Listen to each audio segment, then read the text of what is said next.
வயநாடு அழகிய இயற்கை தளம் இன்று சிதைத்து போடப்பட்டிருக்கிறது.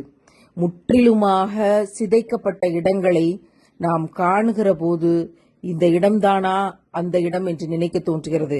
ஆம்புலன்ஸில் முதல் 10 ஆம்புலன்ஸுகள் இறந்து போன உடல்களை கொண்டு செல்கின்றன என்கிற காட்சிகளும், இங்கே பார்க்கிற இந்த காட்சிகள் ஏதோ இங்கே பெரிய ஆறு ஓடிக்கொண்டிருந்தது, அதில் ஏதோ பிரச்சனை என்பதற்கான இடங்கள் இல்லை. இங்கே நூற்றுக்கணக்கான ஆயிரக்கணக்கான மக்கள் வாழ்ந்தார்கள். அந்த இடங்கள் இன்றைக்கு முழுவதுமாக சிதைக்கப்பட்டு இடிந்து விழுந்து கிடக்கிறது.